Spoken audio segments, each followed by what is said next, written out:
Hello, everyone. Good morning if you're on the West Coast. Good afternoon if you're on the East Coast. And good evening, good day, wherever you are across the globe. But we are so happy that you're here with us. And we are excited to answer your questions and talk to you about this quickly approaching the senior year and these quickly approaching deadlines. So that being said, I will introduce myself. My name is Carley Nuzzo. I am a senior college counselor here at ESM, and I also am the director of undergraduate mentorship and graduate admissions for Guidewell Education. And so I I always say that I did my loop around the country. I got an academic scholarship to the University of Alabama. I went to Harvard and then came back to UCLA to finish my PhD. I'm still located in Southern California, but I work with students all over the world. And it is such an absolute honor and just my passion to help students um, figure out who they are and reach their greatest potential. And I also have the immense pleasure of working with Rebecca Hauser is on my team, and I will let her introduce herself as well. Thank you, Carly. Well, good morning, good afternoon, good evening to everyone. I've been working with Carly. This is my third year. Let's see, my path was pretty traditional. I went to a college prep high school and I followed that into Penn. But what might not be traditional is my passion for education. So I've worked in charter schools and I've also worked in an independent high school here in the Bay Area for the past 11 years until I made the big change over to college counseling. And really, that change was driven by my desire to just help students find the education path that is the best fit for them. Carly and I believe in these children so much, and we believe in your families. And I think that's been the greatest joy of my partnership with Carly is getting to know the families and the students and just seeing how the successful outcomes that we can make happen based on our understanding of what their end goal is. Totally. We had a submission yesterday with a senior that was so fun. And then I've also been texting with some of my seniors from last year who are starting college this year. And it's just really exciting. At ESM, we limit our class sizes so that we can give all of our students personalized and individualized attention. And because we've been in this space for so many years now, we've worked with students that are at the top of cutting edge research in STEM, that are incredible theater students working in visual arts, in film. We've worked with sports recruits and students with learning differences and students, like I was saying, all across the globe. So thank you for joining us. We respect your time and we want to make sure that this session is strategic, especially as it is senior year. And if you have a senior or you are a senior, your time is of the essence. So Rebecca is sharing a poll.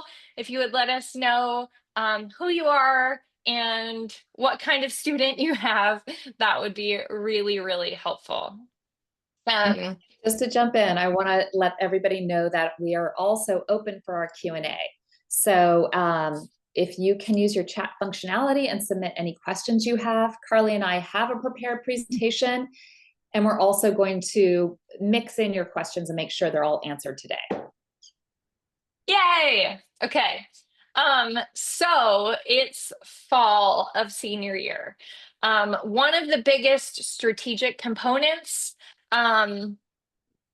of senior year is revisiting your school list and revisiting the balance of that school list. So what does that mean? That means that there have been a lot of changing variables, and now you pretty much have set variables, or you if you're taking October SATs or fall testing, you will have your variables soon.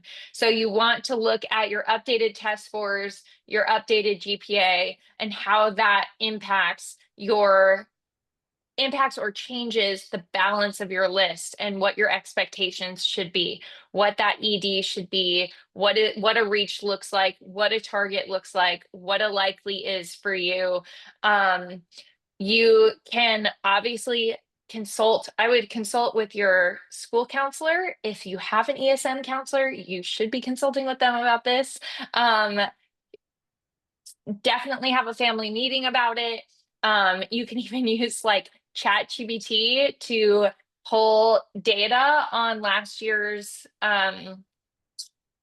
admitted students to see where you fall and if it is a likely target or a reach for you. I would continue drumming demonstrated interest at your top schools. So it's just keep going. Carly, let's take a pause right there when we talk about drumming up demonstrated interest, because we just had an interesting Yes, call today where we had a we student did. that had a school that they've just heard about, right? And they want to add it to their list. And so I thought you had great advice for them. So will you tell us that if you have, which often happens, I should preface Mhm. all of this by saying that I have 2 students in college and I have a current senior myself, but every now and then you're going to have a student that brings a new school to their list. And so when we talk about demonstrated interests, give us like a quick hit. What does that mean? What would they? Okay. Demonstrated interest, and I'm going to push past this really fast because I don't want to spend too much time on like what it is. But demonstrated interest is essentially trying to prove to schools that if they admit you, you are likely to attend. This matters for their rankings, their bottom line, lots of things that we won't get into. I'm happy to discuss it with you if you want to.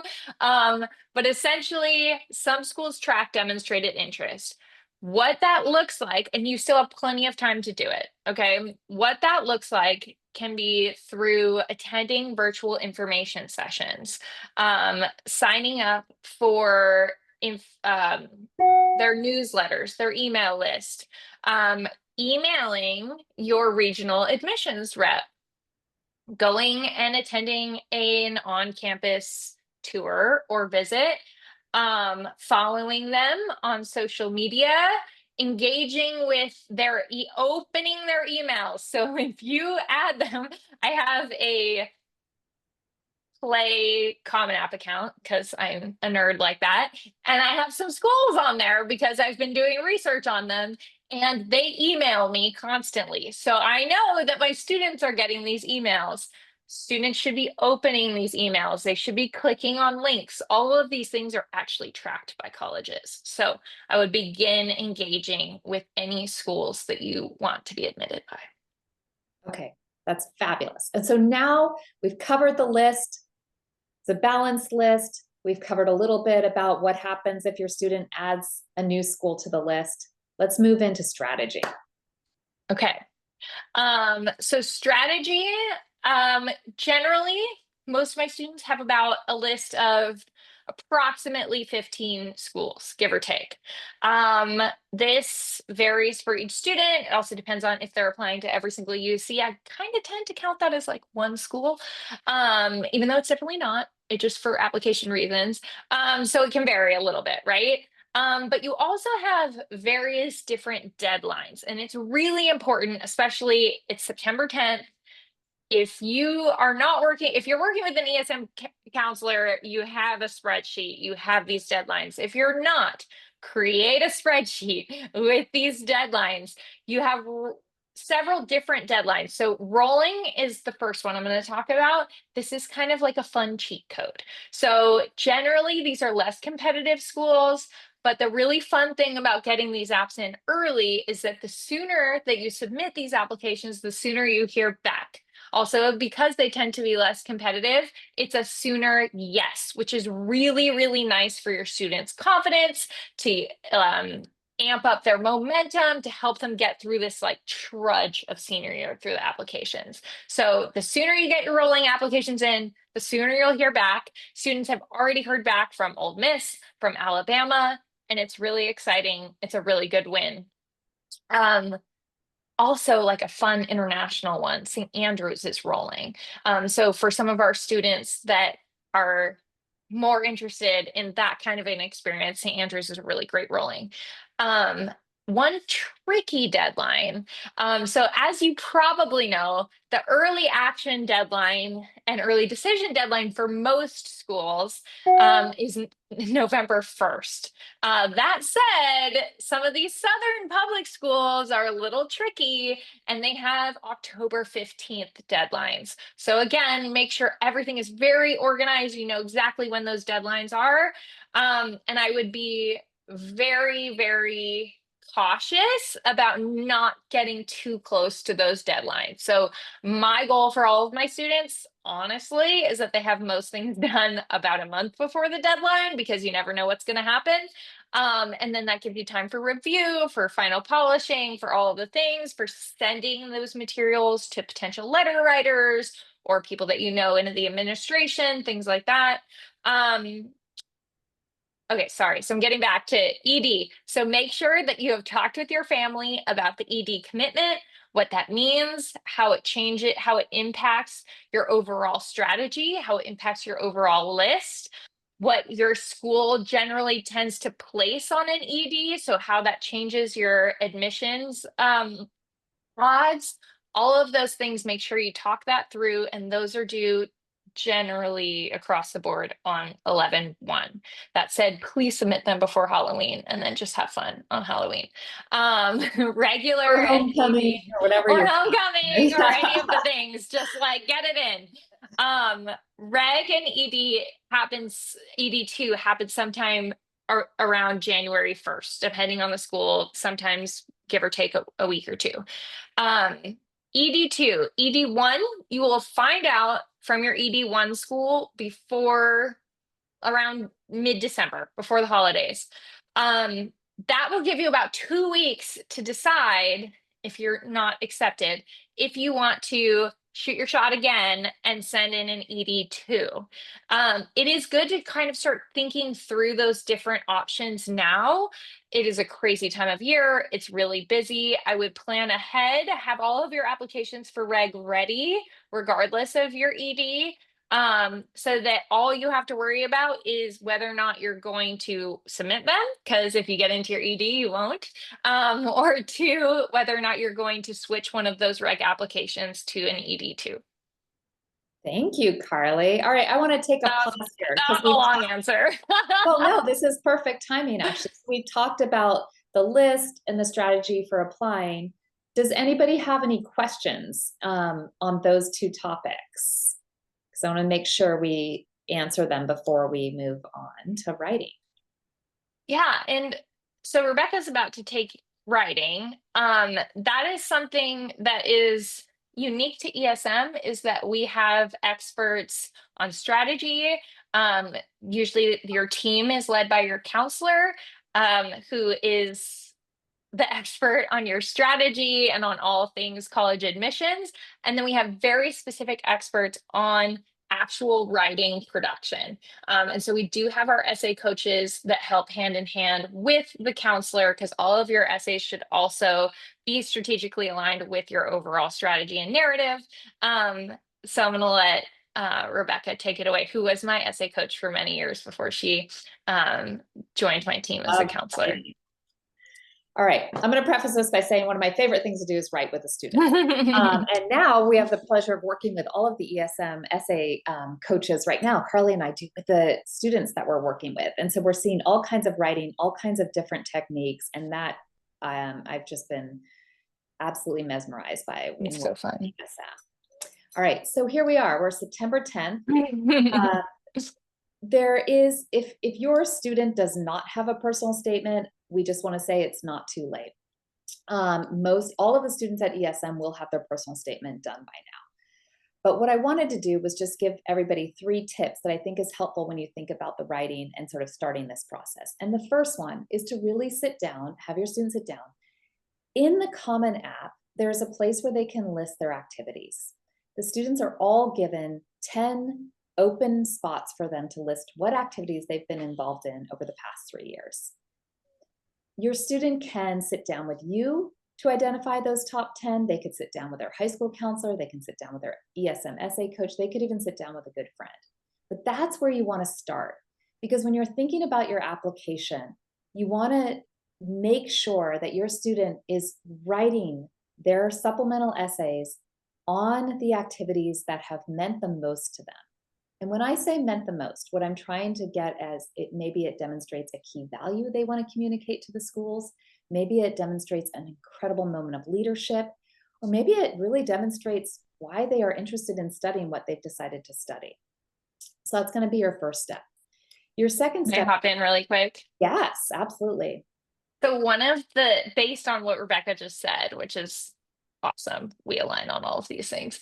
I always tell my students that a lot of times students get stuck in the weeds with these essays and they're like, oh, it needs a hook. Like more than that, it needs a thesis. Every single essay needs to tell me something about you as a person, who you are as a person. That's the whole point of every single college essay. So, but your personal statement should give them a different thesis than a supplement for that same school, and on and on. Okay, take it away. All right. So that the second area that you are going to want to move into is maybe you have, or your student has, writing that they've done. If they've taken an AP Lang course, or they've done service work and had to write a reflective piece, those are actually wonderful places to start. And I would want to look at that writing and just see if there's anything there that you could build off of into a supplemental or the personal statement. And the reason why I'm looking at past writing is that that is work that has been authentically authored by the student. It is work that they've done in a different capacity. It might not carry the same weight or stress that they might feel when they're thinking about building a college application. It's just writing that they had done in class for their teacher. So sometimes that's a really nice place for a family to start, just to get some ideas and get the genesis of that, what they're going to craft for their supplemental essays. The last thing I wanted to kind of talk about in terms of the writing area is that one of our real key tips is just to put all of your essay prompts into one Google document.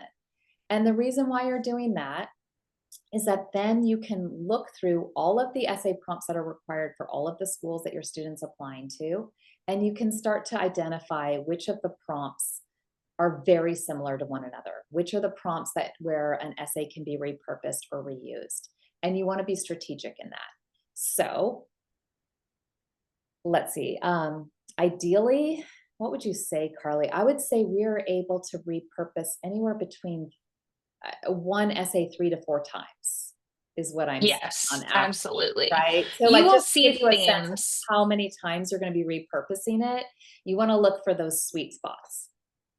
And that'll also really show you, one, you'll notice that a lot of these topics are very similar at many of these schools. They're asking very similar questions.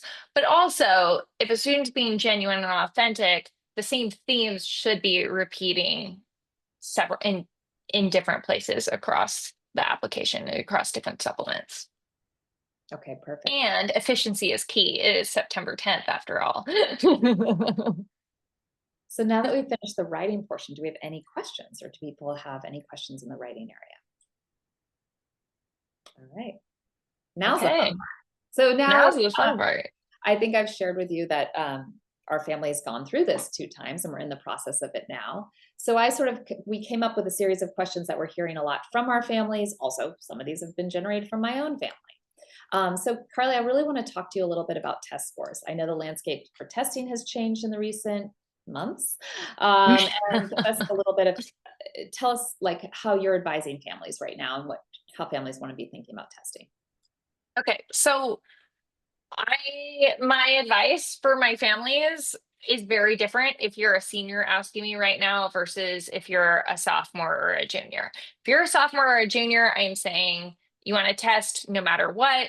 Even schools that are test optional are test preferred. You want to have scores in your pocket. Okay, if it's anything that can help your application, I would say do it.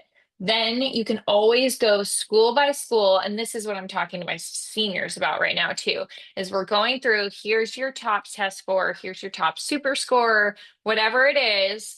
and we're going school by school, if it gives you a competitive edge, if it helps your application, if it is within that middle 50 percentile range for that school, you submit, or above, you submit those test scores. If it's below, it is not going to help your application. So you do not submit those test scores. That would be a school that you would apply test optional for. That said, if you're a senior, there are definitely some things that have been changing in the last couple of months. If you are an ACT student, the big question is around the science section right now. Which schools is it optional? Is it required? Do schools want it? Don't they? There's not a lot of consensus right now. I would go school by school and figure out what their policy is on the science section. It's important to know if they require it. It's also important to know if they are calculating super scores based on it. That will give you, again, we're kind of going back to that not old idea, previous idea that we talked about with where you fall and if your list is balanced. Do we want to talk about AP scores too as part of test I would scores? love to, because there's two. I want you to do general APs, and then I'm gonna ask you a follow-up question. But yeah. Okay, So okay. general APs. Tell us about the general AP applying to all schools in the United States that are not a California specific school. Okay, A UC. so AP scores, if your student has been, and again, this is my advice probably before right now, senior year, if your student is taking AP classes, they should sign up for the AP exam. It's like doing test prep all year long and then just not taking the test. For a vast majority of schools, you get to decide which scores you report. So you only report the good ones. Now we're going to seniors. Seniors, in most cases, again, there are some like cases of nuance where, again, talk to your counselor, talk to your school counselor. In most cases, you will report scores 4s or 5s. Again, there are some cases where 3 might be sent in. 3s also still count in a lot of schools for college credit. So like it's not worthless. It's still awesome. But reporting 4s and 5s. A sneaky thing is that you also are allowed to report planned AP scores. So I want all of you, all seniors who are enrolled in AP classes this year, to submit planned exams for all of your current AP classes. Those will occur after you have already been admitted. They're not gonna call and check in. It's probably better for them if you don't end up taking them, because then you're gonna pay them money to take the class again. Report that you are planning to take all of those exams in your college applications. And what it really does is That's my soapbox on APs. Well, I was going to sort of build on what you were saying. What it really does is it really demonstrates that you have an intellectual interest to not that you're not only taking that AP course, but you also are intent on taking the test. And so that's why we want you to report that you are planning to take those tests in May. Okay, so now tell me about the APs and the UCs. Okay, so if you are a local California family, you're probably listening to this and you're like, wait, test scores don't matter. And I just told you that they do and that they're all coming back. Well, that's not the case for California public schools. So if your student is only applying to California public schools, SAT, ACT are not relevant. That said, UC schools are not completely test blind. They will take and they do love AP scores. So, another reason if you have a younger student to take those tests, but if you are a senior, you will be reporting those scores to the UCs, which is exciting, which is good. It's another way for them to compare apples to oranges. It's another data point for you on that. All right. So we're now moving into sort of the additional information section. So we've talked a little bit Mhm. about those AP scores and how that can inform an application. Let's talk a little bit now about all of the incidentals. I've been doing a lot of Common App application, like basically answering all the questions in the Common App with a lot of students. And what I'm seeing this year is lots of places where you can upload a resume or include a URL to some interesting art portfolios. Talk me through that a little bit. Okay. I am pro adding one, in most cases, optional. When it comes to essays, optional is not optional. Do the optional essays. With your every student should also have a resume. There are very, very, very few cases where students should not do that. Again, if you have an interesting case, let us know. We're here. But most students should have a resume. You're already doing that activity list that Rebecca talked about. You're literally formatting that into a resume. The nice thing about a resume is that you could also include fun things like links and different URLs on your resume they can click on that will take them to even more content that can amp up your candidacy, help you stand out as an applicant. So I am very pro adding in everything that you can. Sorry, go ahead, Rebecca. Well, no, this is it. I wanted to bookmark that because Yes. we just had a fun class of students this year. And so Carly Yeah. and I, our latest, we put some of the hyperlinks to their newspaper articles that they wrote in their award-winning newspaper, which was fun. We also did a great clothing line. They had a link to their clothing line, to the website that they're in the process of creating. We had a student create, do you want to talk about the travel Yeah. piece that just came in last Oh, night? yes. Yeah. She has a travel website where she gives people travel plans based on the country that her family is from.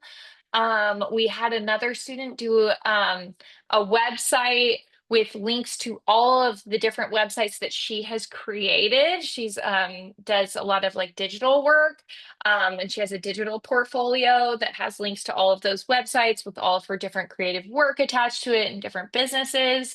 If your student has started a business, you could link that there. We have had PR press releases. If your student has done like speeches, speaking engagements that are on like YouTube, you could put all of that. You can put all of that on a resume and or include it in the additional information section as links there too. Yeah. And Super so I exciting. think I, probably what I want to just, the way I would capture this is that all of these young adults are really, they're very, very much in this digital space. And so they are taking digital photography, they're taking digital media courses, all of that. So they actually do have digital content. So that's the first thing we want to say. The second thing we want to say is that, yes, they have digital content. And as the adults, we want to make sure that they're putting the right information in. So we just talked about all the good stuff, the newspaper Yes, articles, the press releases, the all, a speech that was given. Let's talk a little please. bit real quick because we have had students Yeah, we show have. us things and ask if this is if this is appropriate. Yeah. So what would not So be appropriate? some schools are asking for, again, like a little bit tricky. They're asking if you have an internet presence and they're asking for a link. Please do not add your personal TikTok here, your personal Instagram here. That's not appropriate. That's not what we want. Even if you don't have anything like explicitly inappropriate, let me tell you, most teenagers' TikToks should not be on their college applications.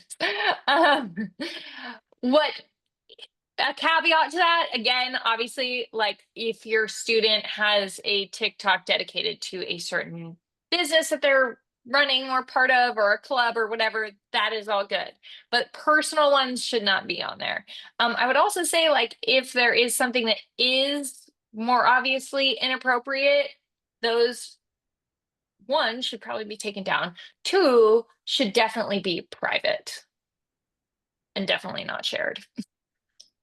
Um, okay, then there's this whole other category that is really becoming popular, but it's this idea of submitting video submissions. tell me a little bit about that, or tell our audience a little bit about that and what the best approach is to that. So first of all, is it a go or a no go? And then if it's a go, what do you recommend as a next step? Well, I'm biased, but I think most of my students are very wonderful and have very wonderful like face presence. So, um, it's usually a go. There are a few things where I would say too, like if it's an external program that you're doing like videos with, then like talk to your counselor. That's not what I'm talking about. I'm talking about in the application specifically, this is a video submission in lieu of an essay, um, part of your application. Again, this kind of goes along with like, is optional? Well, you're demonstrating your interest in the school. You're demonstrating the amount of time you're committing to this application. So yes, it's a go. I would be very kind of just again with like putting your best foot forward with all of the internet content. Same with the videos. Look clean, look classy, speak well and clearly, make sure that you have definitely like prepared, practiced, have a nice clean background. Put time and effort and care into it like you would an essay. But it's nice. It humanizes you, and lets you bring your personality into your application even more. And the But great review, polish, prepare. And the great part about a video when we're talking about getting external feedback is that you can send that to their high school counselor or to a family member, or maybe it's somebody in your place of work, to just get a second opinion on that before it is submitted, which is often easier than a student's writing. That part you want Yeah. to really protect, but the video you can get some opinions on before it's submitted too. All right, so now I'd love to move into just letters of recommendation. I know traditionally students ask their teachers spring of their junior year, so the request has been made. We're going to presume that those letters have been started. Tell us more, but there's still more work to be done. I was going to say, in the best case scenario, Yeah, that is the we case. haven't stopped with those yet. So tell us a little bit about letters of recommendation. Yeah. So again, when I'm working with students, this is something that we're talking about early in junior year, is thinking about who and strategizing who those letter writers would be.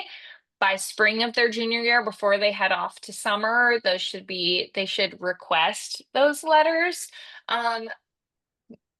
This kind of depends on the school too, what the school's practices are.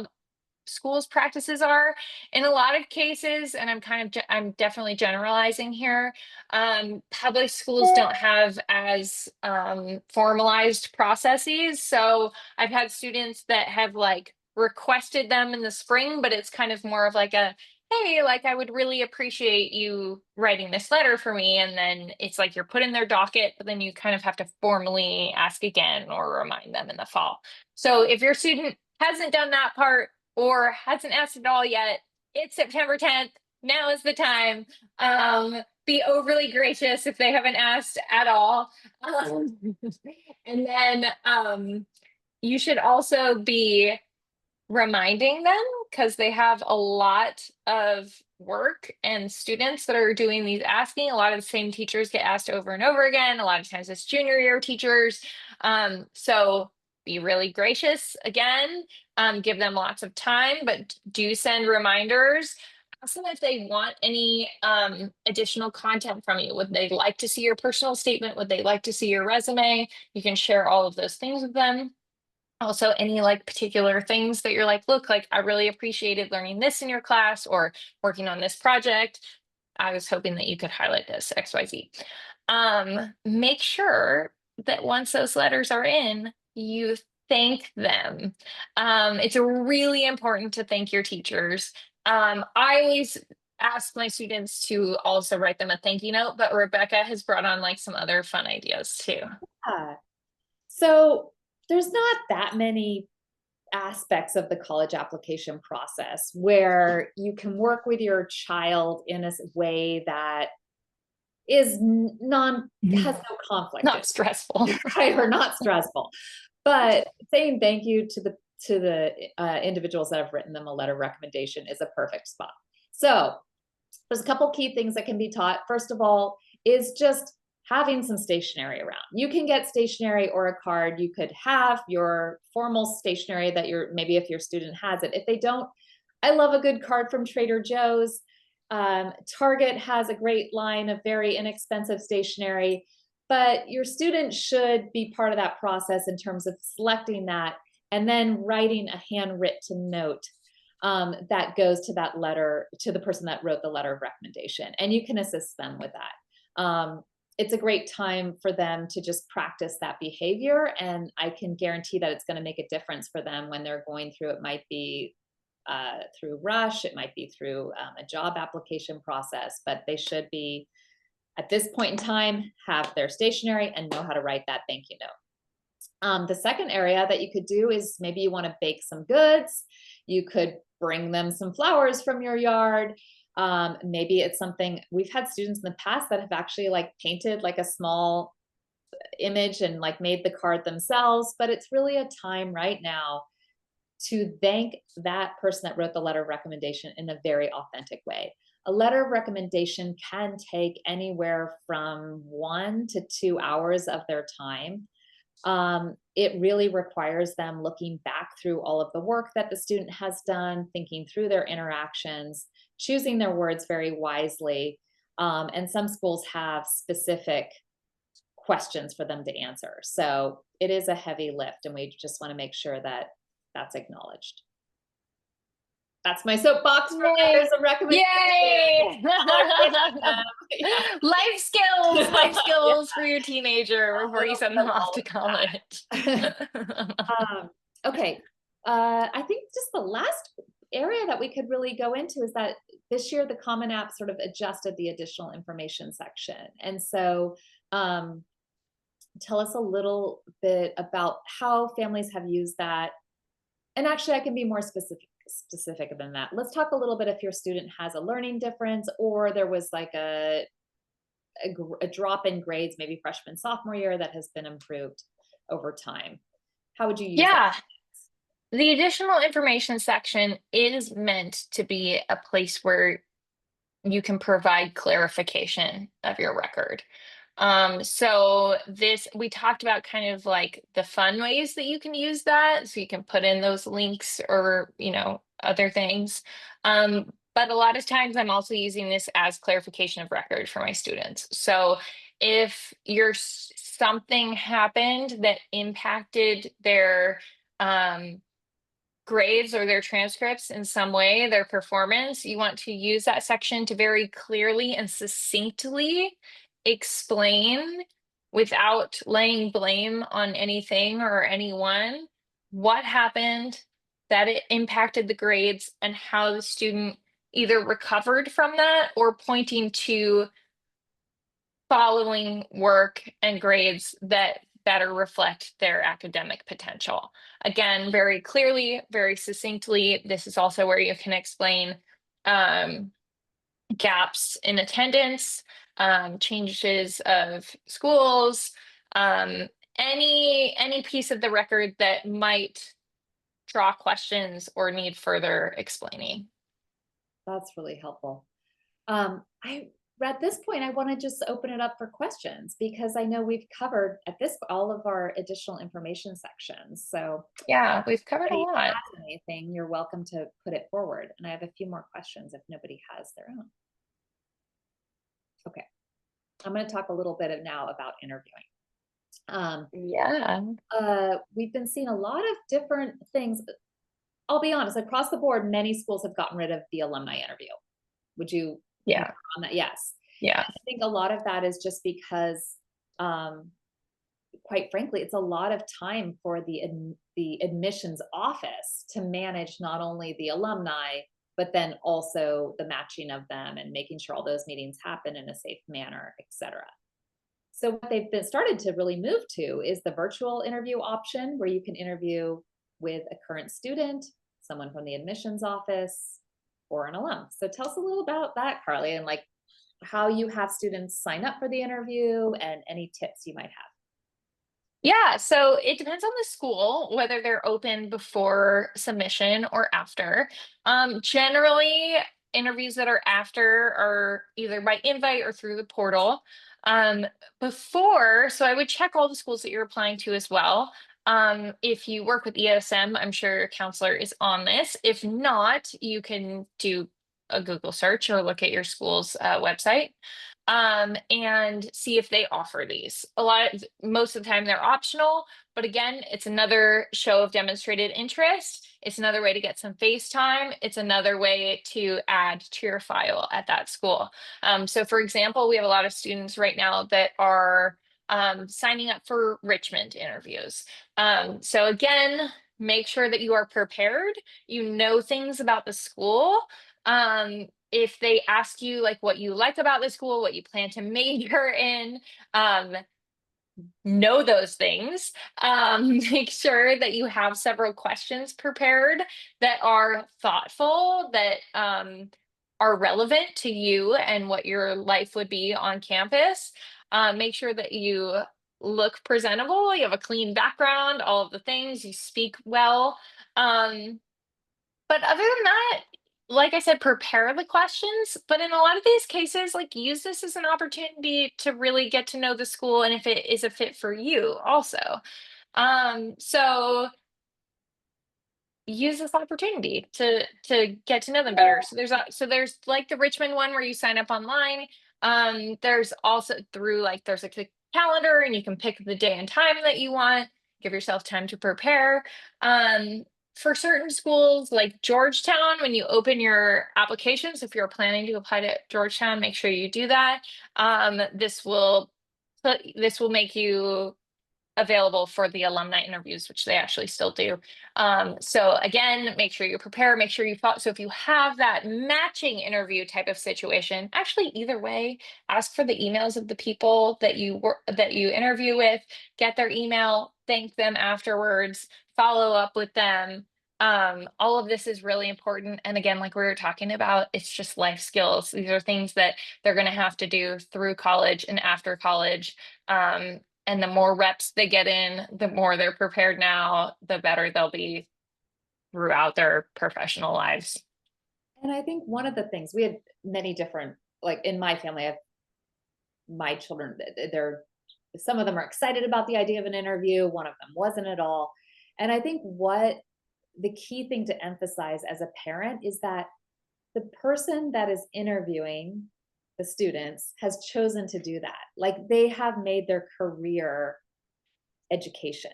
They're not there to evaluate them. They are looking to draw out anything that can help them present that student in a positive light. And that's really the role of the interviewing, is to uncover the hidden gems, the really special part of the student. And so you should expect a very warm, a very welcoming environment, and very, if we want to call it like a softball or kind questions that come out to the student.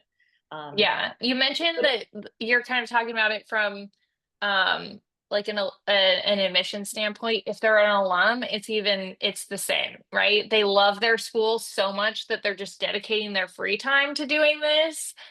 They just want you to be like they want to find something that makes you a great fit for their school. Ask them questions about their experience. Alums love to talk about how much they love their college experience. Yeah. And it's going to reflect poorly on the school if the student who's in the process of the interview has a bad experience. So you have to remember that that adult who's doing the interviewing is going to do everything they can do to make sure that that's a positive experience for your student. So we encourage the interviews. Take them. Yeah. Do it all. Do it all. All right. So Okay. I think we've really, I mean, I can keep, do you want me to throw out a few more questions? I have more. Are you ready I'm for here it? for Okay. it. Yeah. I'm curious about like when we talk about the She's ED. putting me on the spot now. We No, haven't talked this about one's any a of little these. bit on the spot, but I've seen you give this advice. So this is always Okay. one of my favorite answers. Um, this is sort of crunch time. So families are really starting to think about that early decision choice. What are some of the things that questions that the family can ask themselves, actions that can be taken to truly surface if this is the right case for an ED for that student, or if this school is the right ED for them? Like, what are the things that people are doing right now in the process to determine that? To determine if it's the ED. Yep. Yeah, so a lot of times, one, I know that I can usually tell Mhm, when I'm talking to a student mhm. if the school is the ED school. Okay. It's kind of like falling in love. Like you kind of just know, right? And so sometimes students are doing it and they are deciding whether to ED or not. And they're really unsure. Usually there's some kind of factor that is influencing that uncertainty. So sometimes it's like familial pressure, sometimes it is lack of confidence in their own abilities. Figuring out kind of like what that is really important. It also may Um, not be it might not be the cool school, the cool college in their school community, in their peer group, right? In right? their peer group, there's some hot schools, and it might not be one of the hot schools. So, Yeah. I mhm. would also say so that as far as like really if you are trying to figure it out from like a feel perspective. Um, two, figuring it out from a strategic perspective. So a lot of times, again, this comes up at senior year, is you're kind of trying to figure out like where is a good use of your ED card? Where should I place my ED card where it could really make an impact, but I also won't be wasting it because I'm either too like it's either like I've got a really good chance anyways, or I have no chance even with an ED, right? So being really honest about where you're at and how competitive you are for the schools that you're deciding between for the ED should be going hand in hand with that feel test. So I'm not going to give examples because I don't want to be like mean or rub anybody the wrong way. But you will know if you are competitive for a school or not, and if that should be part of your consideration. That said, like if you are planning not to ED, no matter what, you're like, I love the UCs, I love some school that doesn't offer an ED. Like if I don't ED to UPenn, I'm not going to ED anywhere. I am all for like shooting your shot with your ED, but also having like correct expectations about like what that like Hail Mary shooting your shot is, right? So I always tell students, this is probably what Rebecca was trying to get me to talk about from the beginning. No, this is perfect. I just took a really long way to get there. No, what was really good was that you clarified there's like a feel, almost like a sniff Yeah. test, and you do see it. Yes. And I'm going to add, because we've been working together for 3 years, we see it. You're going Hmm. to see it in the things, the verbal ways that they express it and the way they light up. And it's just a very, very sweet moment. You're also going to see it in their writing. Some of those Yep. writing prompts come fast and they're just spewing it out and they get it done so quickly and they're loving the topic. And that also is a nice indicator that this is the right school for them. Okay. And then Yeah. you went into the And strategy. then the Perfect. strategy. That's all the numbers So you can look at. yeah, Yeah. so that's what, Now we're and in. I was just about to like give my own, a lot of times I tell students this when they are choosing to like shoot their shot. Like I will never tell students that they can't shoot their shot, but again, like those expectations have to be aligned. So I always tell students about like I shot my shot. That always throws me Yeah. off. Perfect. I shot my Yeah. shot when I applied to Harvard, and I did not expect to get in, and I did. So I am always pro that. But having your expectations aligned, one, and two, having like not just like a backup plan, but having a surrounding plan that you are really happy with. So if you are shooting your shot on an ED and it's not a slam dunk ED, which I guess no EDs are complete slam dunks, but you will know. Talk to us. Um, if it's a shoot your shot ED, I do want it to be the case that you really want the UC schools. I do want it to be the case that you have an ED2 option that you are just as hyped about. I do want it to be the case that you have, EA applications going out that you feel really good about. You have to have that surrounding application plan if that is what you're doing. You really should, no matter what. You shouldn't just be throwing random safety schools on your list just because they're yeses. You should like every school and every option on your list. But especially if you're shooting your shot with that ED and it's a long shot, you should absolutely have a really strong surrounding strategy.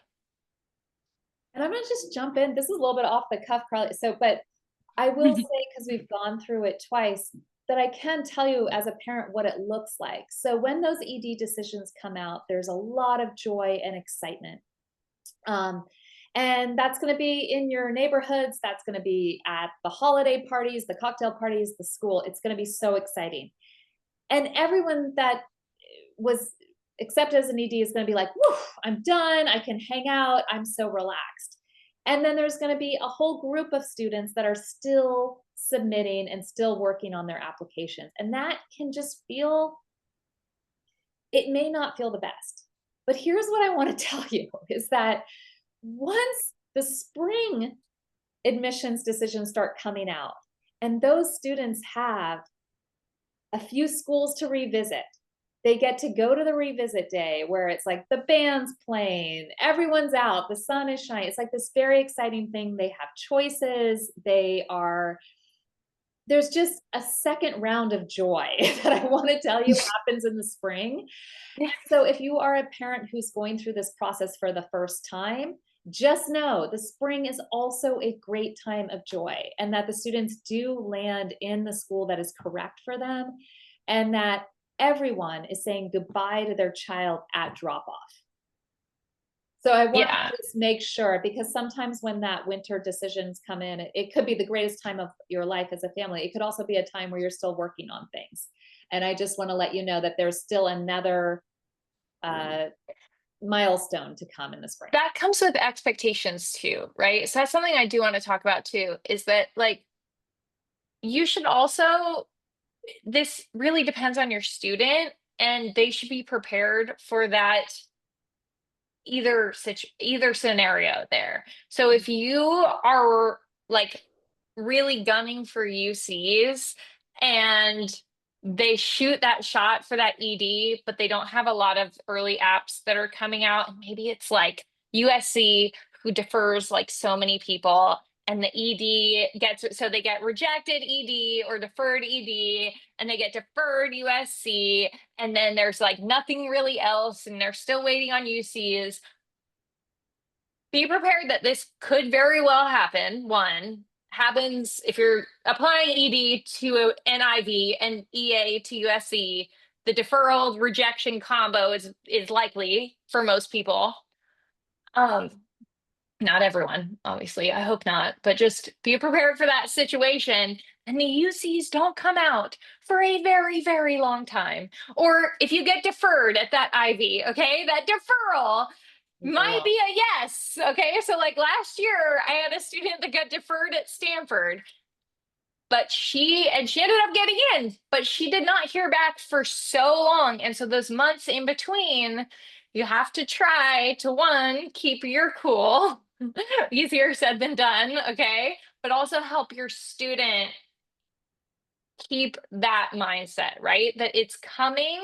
This doesn't mean all of them are going to be no's. This isn't a time for panicking. Okay. This is a time for doubling down. So, demonstrating interest again, if you were deferred, writing that letter, sending those transcripts, keeping your grades up, sending in reg applications or an ED2 application. Like, this is not the time to like completely just like get devastated. We planned for this. We knew the expectations, and we have so many other schools that we're still planning to hear from. Like, this isn't the end of the road. This is the beginning. We had this poor student last year that had Wake Forest, EA, ED at the very beginning in like August. It was deferred, and then did ED1, and then had all of these things, right? And then in the end, it was the deferral. Just it took so long, and she got into Wake Forest. She got into Wake Forest, but she spent like 8 months waiting for that yes, which is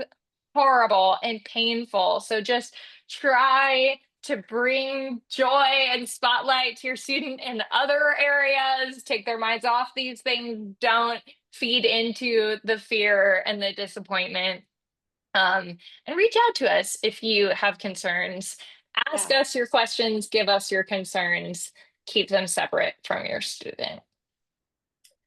Well, that's perfect. Wow, we like made the whole hour I here. know, we have about 5 more minutes. So I just want to make sure if you have a question, you have an opportunity to ask the question. I think in the last 5 minutes, what we can do, Carly, is just sort of wrap up with like the top things that we've spoken about today. So we've talked about having a balanced list, right? You love to see 15 schools on there, right? Roughly 12, 15. Yeah. We talked Yeah. about resources that you can use if the student puts a last minute school on the list, making Yep. sure you demonstrate some interest for that school because it hadn't been on there from the beginning. So making sure you get caught up on that. We talked about ways that you can sort of, I don't want to say shortcut, but you can simplify that writing experience. Make it more efficient. Yep. Old papers, and also looking through your activity list. And then of course, just looking through all the essay prompts and choosing the ones that are going to allow you to repurpose 3 to 4 of your essays. And then we sort of had a catch-all where we talked about all of the other elements that you could add to an application. So any of your highlights from that? Yeah, I mean, I just think like the overall, we from test scores to resumes to um, um, submissions, links, all the things like things that will help your application, find ways to include them. Make sure that they are going to benefit your application. If you do include them, ask if you are unsure. Gratitude, thankfulness for letter writers, for school counselors, for anyone who's part of this process with you. Interviews are part of that, like good more is more, but make sure that it's good more and be prepared. And then really submit, give yourself sufficient time to submit at least a week before the deadline. Avoid stress, stay organized, make sure you know the deadlines, family meetings, aligning expectations on not only the deadlines and the due dates, but what is ahead, what's to come, potential outcomes based on the strategy that you're undertaking. Make sure that you all stay motivated, you all finish strong, and that doesn't end when applications are submitted. It continues. It continues throughout senior year. We got to keep those grades up. You got to keep following up with admissions teams, especially with all the increases in wait lists and deferrals and all of the things. So it doesn't end November 1st or January 1st or whenever you submit those applications. Try to keep your senior away from senioritis, keep them engaged and motivated. Let us know if you have any questions or you need anything, you need any help in doing that. So we're always here for you. We love, love, love working with all students of all types. And so with that, I think we are done with our webinar. Yeah, we'll sign off. Thank you so much for joining us today. Thank you all. Have a good afternoon. Bye.